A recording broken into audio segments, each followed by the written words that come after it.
Hello, good morning, and welcome everyone to episode number 5 of Mortgage News Live, coming to you from the rain-soaked streets of London City.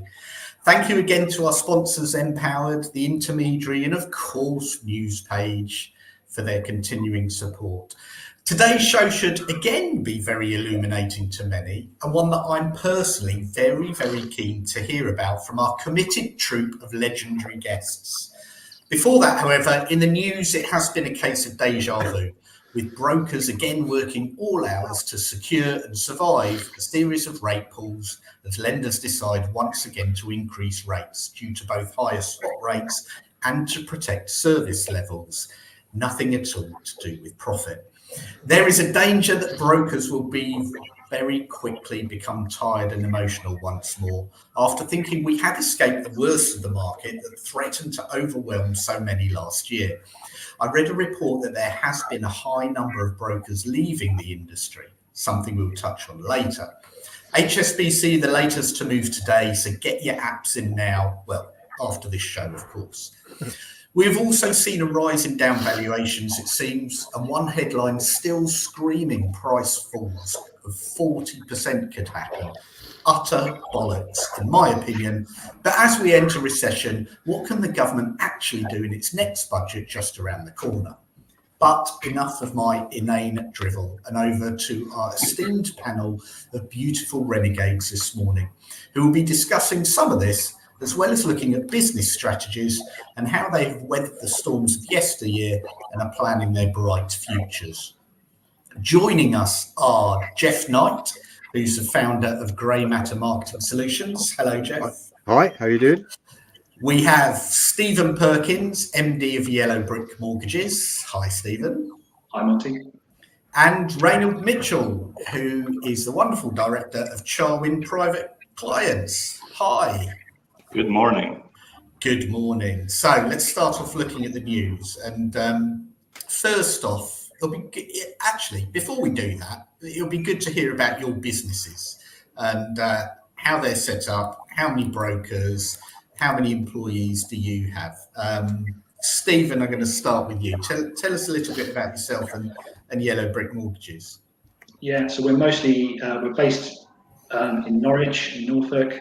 We've got 68 advisors on a self-employed basis. About 40 or 50 of them around East Anglia, but we've got them all across the country now as well, thanks to Zoom and technology. And that's basically our model. We've got 7 employed admin staff that support the business.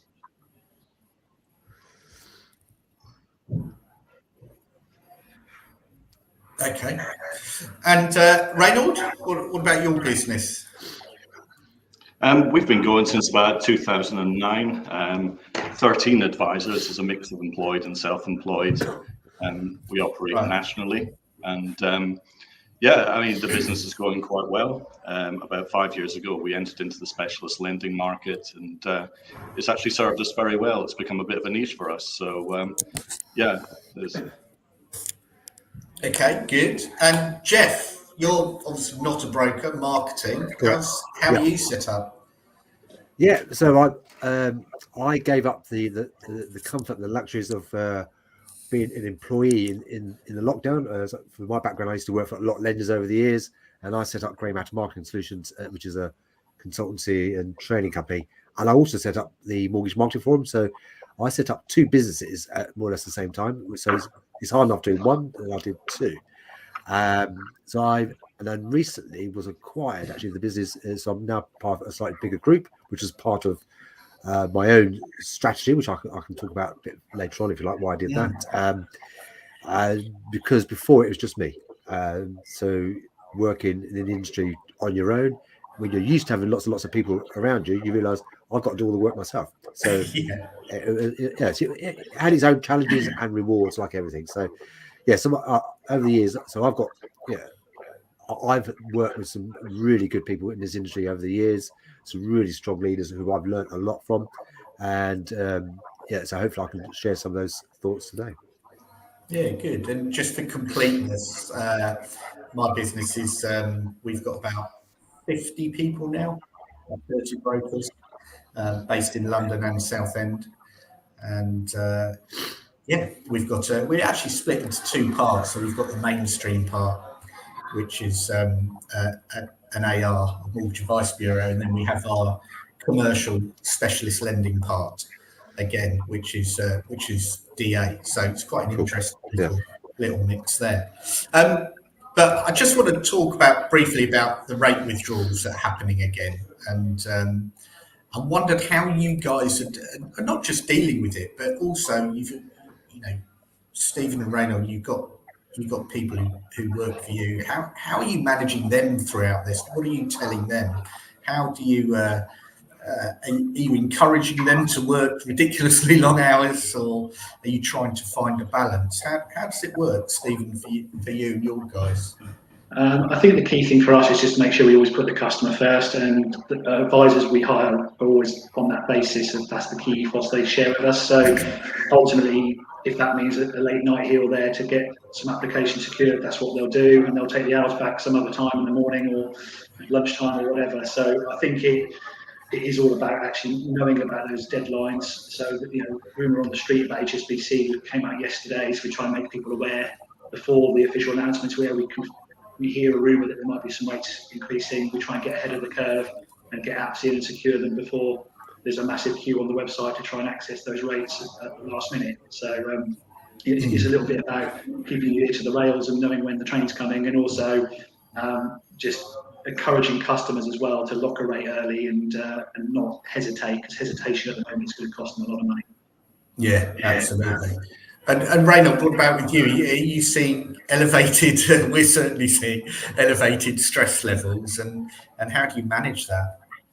Yeah, definitely. I mean, there's a lot of sort of toing and froing in the market. It's very difficult for brokers at the moment, and I think, like Steve said, it's get the customers on board. Get them involved in the decision making. If there's rate shifts that are adverse, encourage customers to get applications in quickly, get their documentations in, just get the customer involved. I mean, ultimately, it's their decision at the end of the day. And it's people need to make decisions in a fast moving market. And actually, Jeff, although you're not dealing with this kind of thing, I guess in the marketing world, you've always been quite deadline centric. When I worked there, I was always responsible for the product and the pricing as well. So I know what goes on behind the scenes. Absolutely, yeah. And I did some research back in the last year, and this whole challenge of sudden rate changes was causing so much stress with brokers, and that was quite apparent. And that's not disappearing. So the only thing I would say is, and I also say this to the people who work for the lenders, because they are under the same, because they don't get told until last minute as well, is just assume every single day there's going to be something happen, because it's not just swap rates, it's people are fighting for market share. So and you can't control that, so you just assume every single day there's going to be something happened, and as Stephen said, all you can focus on is giving the best service to your clients. You can't control what lenders are doing. It's frustrating, it's stressful, but if you just focus on being up front and tell people this is what could happen, because we used to see this in the past, but that was pre-Consumer Duty. So and it isn't going to disappear. We've got a volatile market, we've got an election on its way, so just assume every single day something is going to hit you unexpectedly. That's all. But I've spoken to lenders about it, and as a result of that, talk about being successful, it's all about pivoting. It's given me an opportunity to create something which I'm launching in a couple of months that might help all this. So but I won't talk about that now. So we've got a bit of an exclusive there. Well, yeah, a little teaser. A little teaser. You heard it here first, folks. Just a reminder, if you are watching, you've got any comments or questions, then please do join in. We'll try and make it as interactive as possible. Just one thing before we move on to business strategy generally, loads of people, brokers all over the place, have contacted me about this, is around valuations. And obviously there's endless house price chat. I mentioned someone is saying that prices could fall 40% again, which is nonsense. But are you seeing that in your broker businesses? Are you having issues with down valuation? Do you feel valuers are struggling like everyone else in this market? Ranald? Yeah, I think down valuations are always going to happen. And I think when you put applications in, I mean, you got to do a bit of research, get realistic, find the comparables, just make sure that the application is as robust as it can be. And we all know, I think, that if you go and challenge a surveyor over their valuation, I mean, you'll be very, very lucky to get it overturned. And I think most consumers want their houses or properties to be worth a lot of money. They'll tend to overinflate it. You know, we get an element of realism into the whole thing. And yeah, the down valuations do happen. I mean, I get quite cross when we get like pretty, 100 grand out, on a 500 grand property. I mean, the big question is over research there. I think people that do home improvements, especially cosmetic, think their houses are doubling in value. A kitchen is a kitchen at the end of the day, as far as surveyors are concerned, Yeah. Yeah, it does happen. It does happen. Are they increasing? Yeah, I'd expect to see a bit more. But largely speaking, I think it's pretty consistent with last year. And what about for you, Stephen? Yeah, likewise. I think when you're doing remortgages, clearly every client thinks they live on the best house on their road and it's worth more than the neighbour because they've got a conservatory or this or that.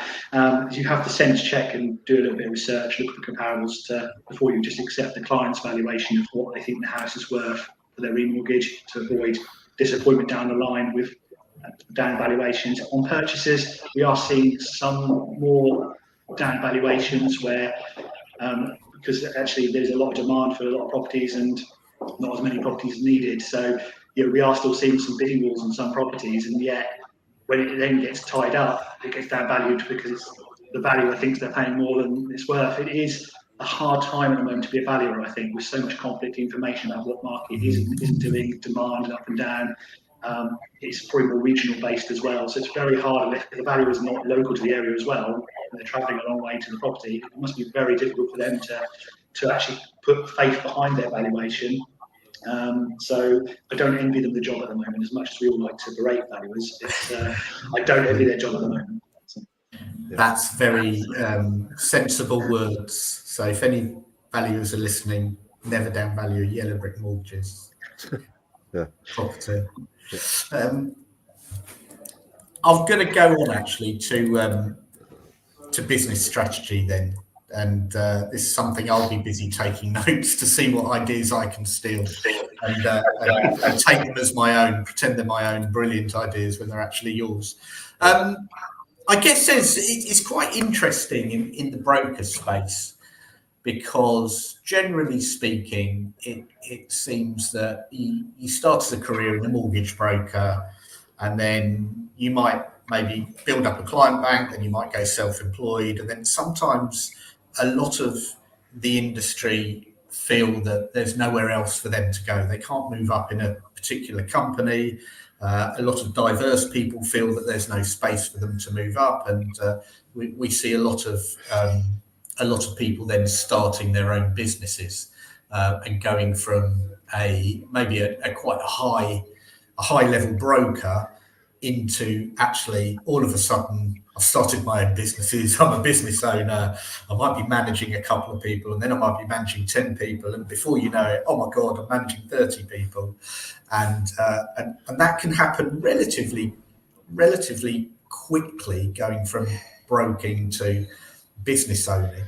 How has it happened for you guys in terms of that journey, and what did you find going from maybe an employed position and then becoming a business owner? What were your main issues in doing that, or was it a case of, wow, oh my God, this is brilliant, this is a whole new world, I've never felt so open and relaxed, and I can now do things that I couldn't do? Tell us a bit about your little journeys. I'll start with you, Ranald.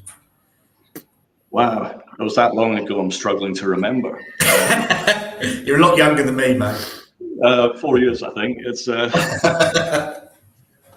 yeah, I think I had a previous company. We had a dispute amongst directors. We sacked one, and we had to shut the business down. That's when it started up Charwin, to be fair. I already knew some people that I wanted to take with me, and that made the transition quite easy. I'd already had a working relationship with them. I knew what to expect from them, and I think the big thing was keeping them busy. And I think that's a key part of any business. If you can market effectively, you should be reasonably successful. But then, it is about the quality of the people that you have as well. Having good people on board is absolutely crucial. And for us, our strategy is what I describe as 20/20 vision. I want 20 advisors doing a minimum of 20k a month. And that's enough for me. That's where we're trying to head to. Okay. I like that. I've written that down, 2020. I like that a lot. Well, it was my idea. Stephen, what about you? Yeah, so me and my business partner, Greg, were corporate advisors that then became corporate sales managers and directors and things. Eventually we got tired of the corporate side of things, of ringing up people, chasing the back number of phone calls they made, and all about the numbers and not the customer. So that's when we decided to take the leap and go self-employed and set up on ourselves as a two-man band. And it's been a breath of fresh air ever since. And it is doing the bits that only matter to the customer and the business. And if it isn't one of those two things, you don't worry about it. And it's focusing on just the things that matter. We soon, very quickly, went from 2 to 10 brokers, because some of our previous people, after we set up, said, "Oh, can we join you?" It was like, yes, you can, but that gives us then a problem of finding lead base for that number of people. So that was our initial challenge. But our strategy is a little bit different. We don't do any management whatsoever.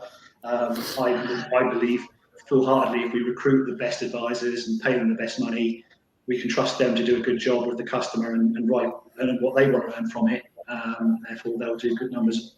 That's good for them. Then each of our advisors have different objectives. Some of them are single parents that work around childcare that are happy to just work a couple of hours a day and earn some big money from that. And others want to work every hour under the sun and earn the big money. And they're all equally valuable to us as a firm. So for us, I couldn't tell you how many mortgages we wrote last month. It doesn't interest me in the slightest. I know how many we completed because I had to plant a tree for them, but I don't. MI and stats doesn't matter to us. It is about, as long as every customer we deal with is getting a good service. I think if you recruit the right people, then actually the numbers will look after themselves. I really am a big believer in that. Right, I'm going to take a second to process that. That's really, really interesting. That's really interesting with the no management ideal. How does that manifest itself in reality, in terms of, obviously as a business owner you got costs, you've got non-sales staff, you might have non-sales staff, you've obviously got premises and all of that kind of stuff. Are there how do you do that in reality? Because that could be quite a light bulb moment for a lot of people. I guess from my point of view, I've always tried to, and Corico's always tried to strike that balance between the fact that actually some people are lost without some kind of management, because they do need it. Even some of the experienced ones, by the way, who claim they don't want it. And also the fact that our big thing is, do you know what? I agree with you. Yeah, we treat people like adults. We're not going to micromanage. I don't need to know your whereabouts every time. You don't need to be here at that time. But there are certain things, especially when you're looking after introducers, that we do expect. So how do you manage that business without managing actively the people, I guess is the question.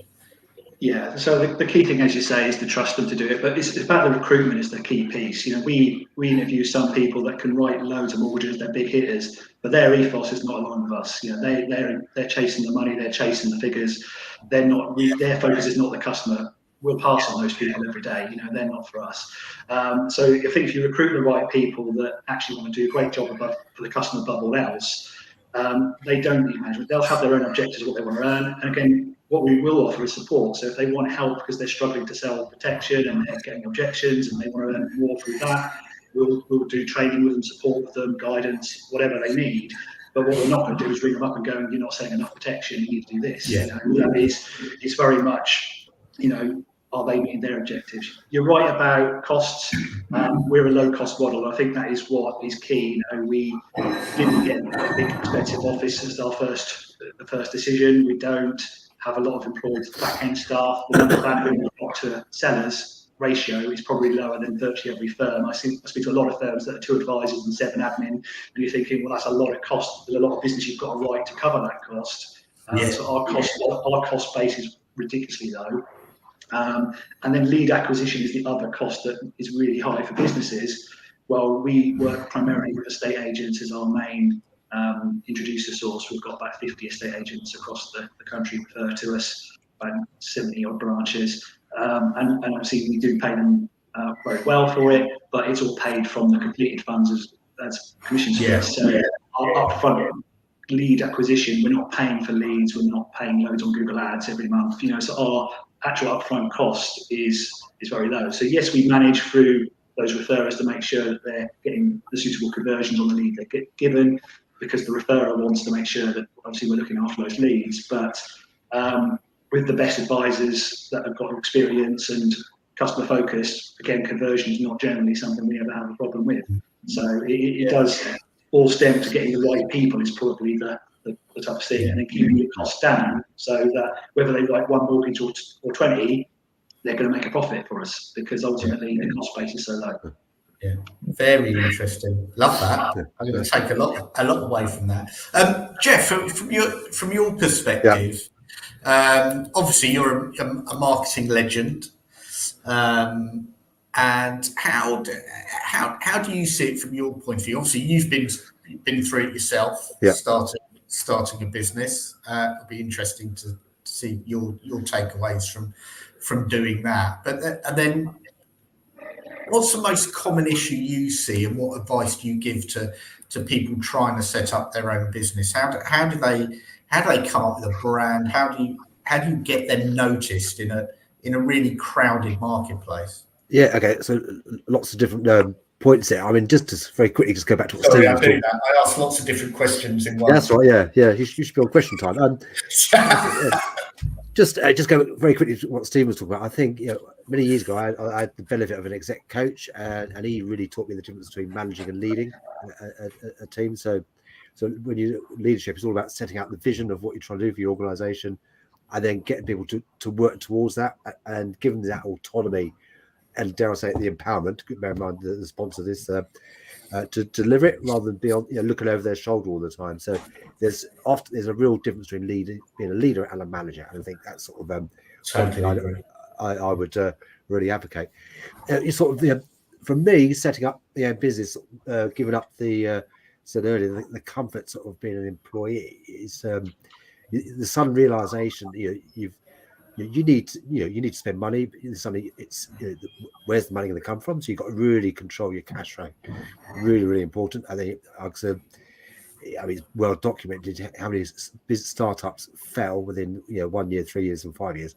Usually that's because of cash flow, not because of the business idea is no good. You have to bear in mind that particularly the way brokers are remunerated generally, it takes a while for income sometimes to drip through with the prop feed. So cash flow is so important. And also you've got to know what you're good at. And now Jurgen Klopp, you probably all know, once said that he's good at 3 things. He knows what they are, he focuses on that, and then gets good people around him to do everything else. So if I try to do my own financing, I'll be in all sorts of problems. So you've got to have a good accountant.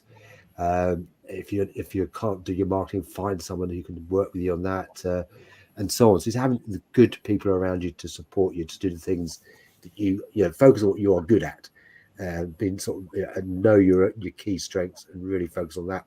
That's where you get success. And if you try to do things you can't do, you're wasting your time really.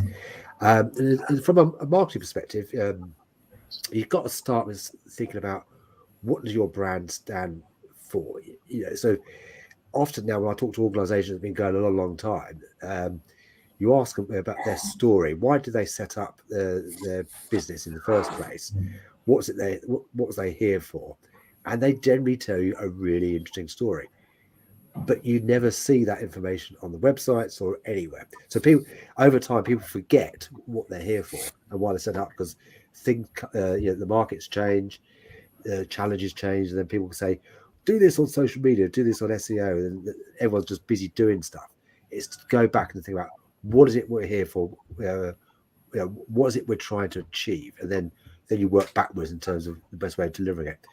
A lot of times I speak to people are very good at telling me what they think they should do, but they're not very good at thinking what is it they're trying to achieve. So I always say to people, Stephen Covey came up with this concept of 7 habits of highly effective people, which I would really advocate reading. And one of those is, start with the end in mind, sort of thing. What is it you're trying to achieve? What does success look like? Because this whole here strategies for business success.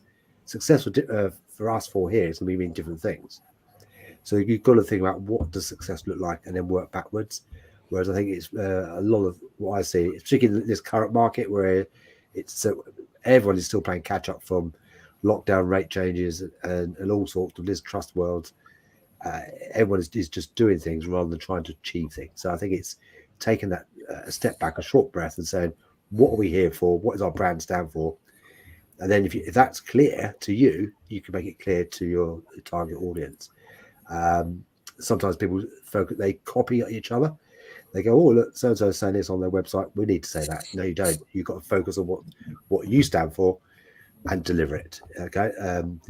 Be distinct. You've got to be distinct. There's an agency I know very well.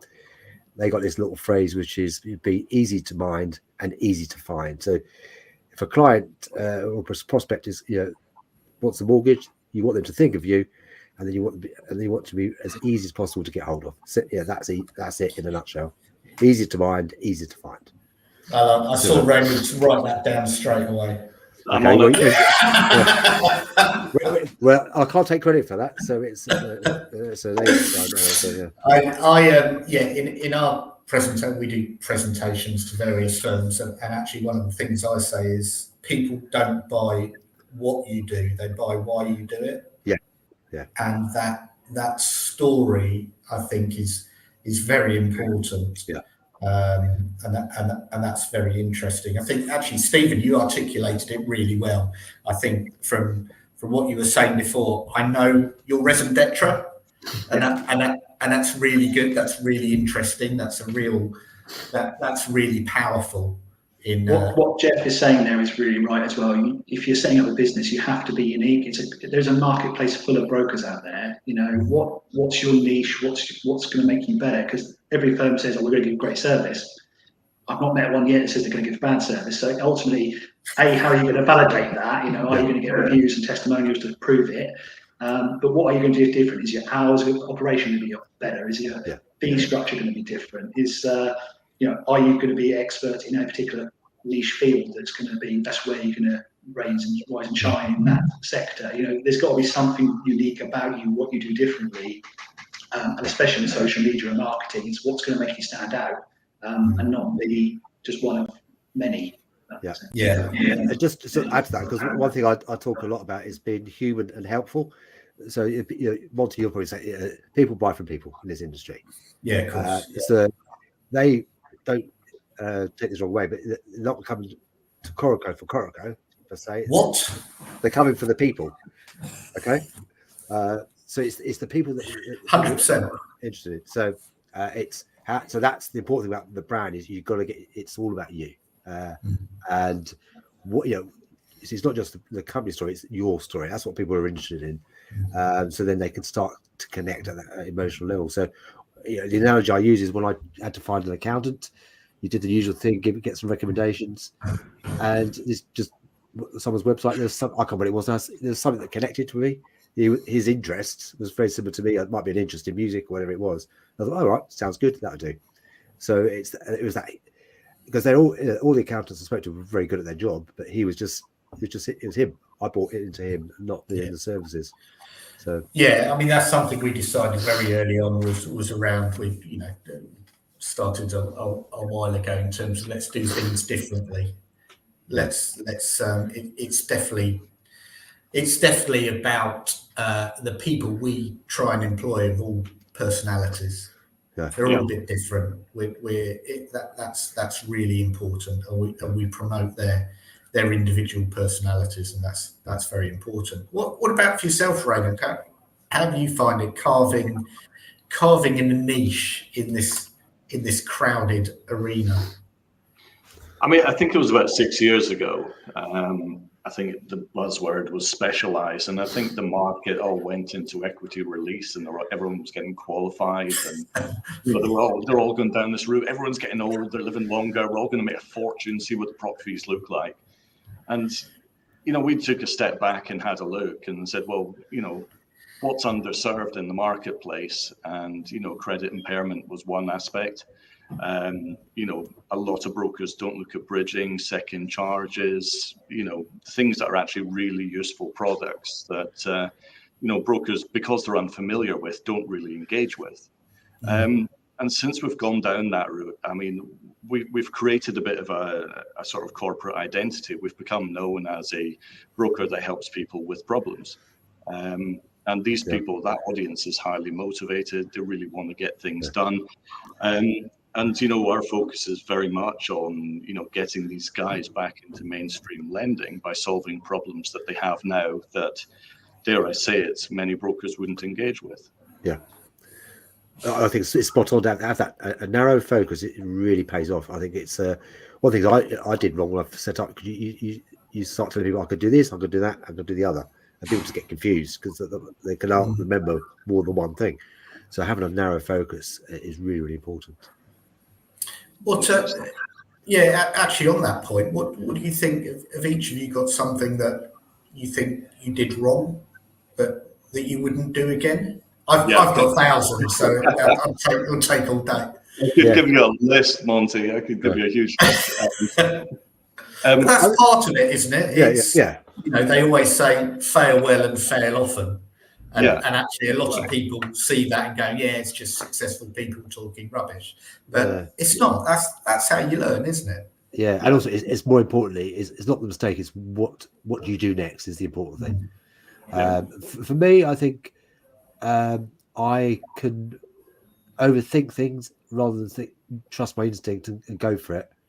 By which point the opportunity can go, or you've wasted too much money. So sometimes just go for it. If it works, great. If it doesn't, you learn something and you just move on. So don't be afraid to make mistakes.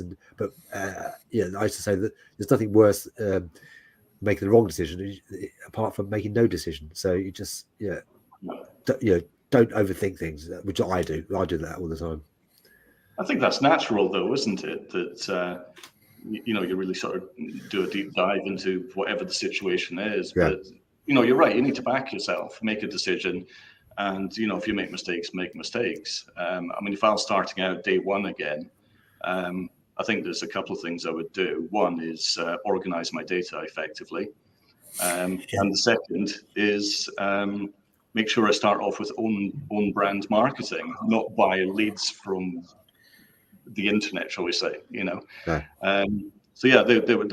carried the business for a period of time, but since we switched to own brand, it's so much more effective. And with the access to social media, I mean, everyone can advertise now, no matter what the budget is. It's you can create your identity, start getting a name for yourself, and really push out. Yeah.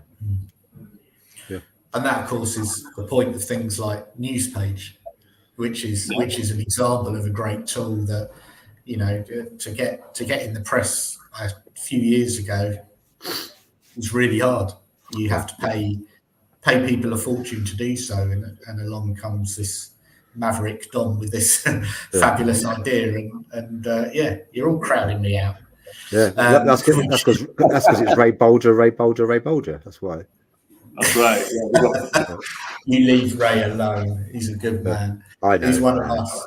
Yeah, So it's interesting. Sorry. Go on. Yeah, we had a similar sort of thing. Early on, we thought we'll save costs, we'll design our own logo, we'll make our own website. Yeah. That was, in hindsight, a really bad decision. We should have spent some money on a proper logo and a proper website from much earlier. Because what I've learned now is there's no point driving lots of traffic to your website if it doesn't convert them when they get there, because it's awful. Yeah. And our old logo, we came up ourselves and MS Paint or whatever, made us look like a building merchant. It wasn't going to sell our brand and sell our vision. So, but we had to have it for a couple of years and then go through the cost of doing it properly later on down the line. So I think, if you are setting up a business, branding from the offset for your website, your logos, those things are worth investing money in from the get-go to make it worthwhile. I say this all the time. If you're going to go down the route of SEO, you've got to start with optimizing your website first, because otherwise you drive traffic and they just, as you said, bounce away. You waste your money. Yeah, so you've got to start at the right place, basically. God, I could talk to you guys for ages. It's brilliant, but time is always against us in this. But I do want to cover about people, because we've all mentioned about people, and people is everything. It's not, Corico is many things, but without the people around us, it's nothing. So how do you guys get those good people and get the best out of them? And especially, as I alluded to at the start, how do we try and stop good people leaving the industry, because it is a hard place at the moment? I know there's a lot to unpack there, but talk to me about people and stuff like that. Ranald, you can kick off. We've identified that good people are the key to any business. There's no doubt about that. I find recruiting them is very, very difficult. I'd be quite interested to hear what Steve says about their process, but I know certainly when we go through meeting people that they've got, and we lay out what we expect from them and what we're trying to achieve. We go through everything. What is it that, sorry, I've lost the thread a little bit. That's okay. So it's just about people and it is hard to recruit. Yeah, what the qualities are that people are looking for. I firmly believe in knowledge, skills, behaviors. People need to bring something to the table, and that's what we look for as interview, for example. Are they driven genuinely? Do they really want to work hard, or do they just like the idea of being a hard worker? We don't want to micromanage them. We expect them to bring an element of tenacity to the whole process. And finding these people is very, very difficult. And Steve's obviously nailed this one, because he's got 68 of them that all are, have that kind of inner drive, if you like. Yeah.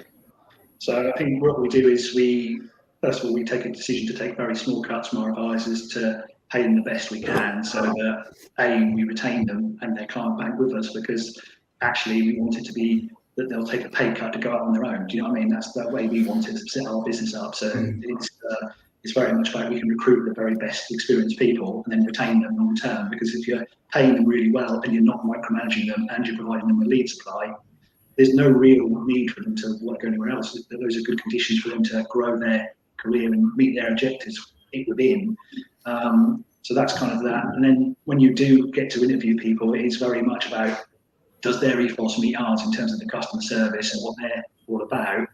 And secondly, and the way you judge that really is, would I be happy to put my parents in front of them for mortgage advice, or my brother? Do you know what I mean? Would I want to sit down and do my mortgage with them? Would I feel comfortable? And and would I feel that they would give me the level of service that I would trust with my family? And if that's the case, then they're obviously then a good recruit to go. A lot of our recruits actually come from recommendations from other advisors we recruit. So we get one advisor in, and then after 6 months of them being really happy and starting to see the income come in, they're talking to people they used to work with, and we then get them referred across to us. So we get a lot of referral from clients, but they know those people, and they'll be a good fit for us, and they know they're good advisors that will enjoy what we offer, and we sort of grow organically that way. yes, we use the odd recruitment consultant, get the odd CV, but we try and avoid that as much as possible because I'm not a big fan of paying massive recruitment fees. Because you are paid it takes us a long time to claw that back, that cost. So. Yeah. So if I just add, I think the fancy term is emotional intelligence. I think from my experience of running departments, the more people understand about themselves and each other, the more effective everyone becomes. It sounds simple. So I was recommended this book by a guy called Paul Adams, some of you may know, many years ago, called Strengths Finders. A very simple concept. And you do his test and it tells you your 5 natural talents. And when you get everyone to do that, it's like the penny drops. They have suddenly got more self-confidence. So when they're self-confident, I think they're more likely to stick around in an organization. And they also start to have better awareness of everyone else around them. Again, that helps team engagement and retention. So it's about £25. I don't get a commission from it, this by the way, but it's called Strengths Finder, and I recommend it to everyone because it's brilliant when it was first recommended to me by Paul Adams. So it's really a really simple thing to do. But know what you're good at and know what the other people in your organisation is also good at, what their natural talents are, and people start to connect very differently. Maybe in the notes for this show to the powers that be that put it out, maybe we'll put those links to those books. Okay, in the notes. That's a good idea. You should be on commission. Just finally then, or penultimately, just how do you grow value in a business? What's the end game? And you don't need to tell me your plans. I'm gonna sell next week or this, that, the other. But actually, especially mortgage broking, it's very hard to identify, etc., what that value is, especially as if you're a smaller firm and you still do a lot of business, and obviously you're the person. How do you grow that value? And is there an end game for you guys? Stephen, what about you? I think what people have to realise as brokers, you have to separate yourself from the business. So if you're the only sole trader and you write loads of business, you are the business. So you can't sell that business. You can't, sit back and manage that business and take an income without having to be too involved day to day. So you have to make sure that actually the business has its own value other than you. If you took you out of it, does what's left still have value?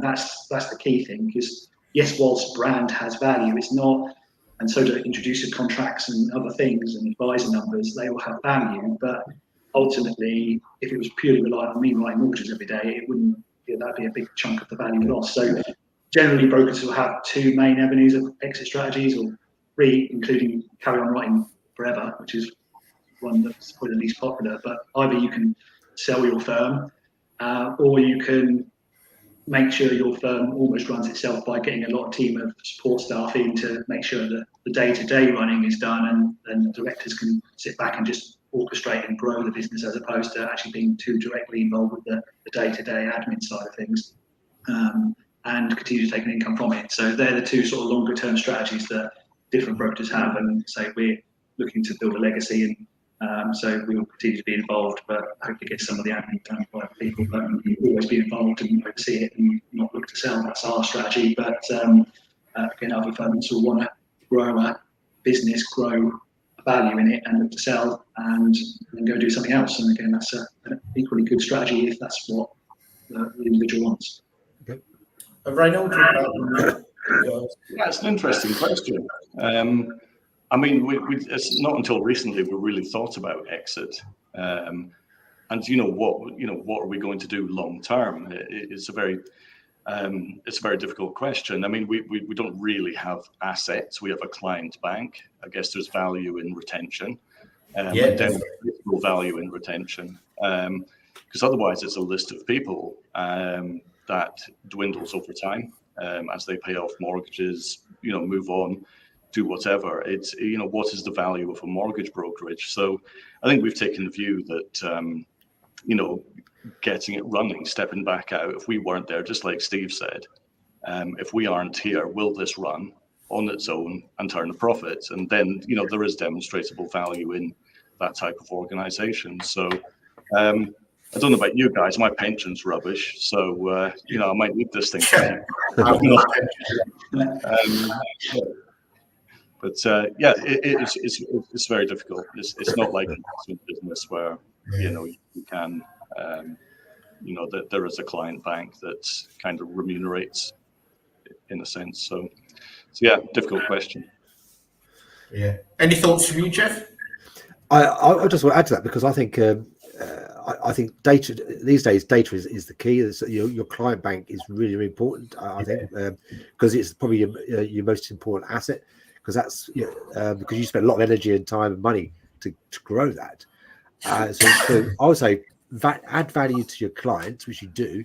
Keep doing that, and then that will add value to your business. As simple as that, because because then you have more clients stay with you, more referrals, and more repeat business.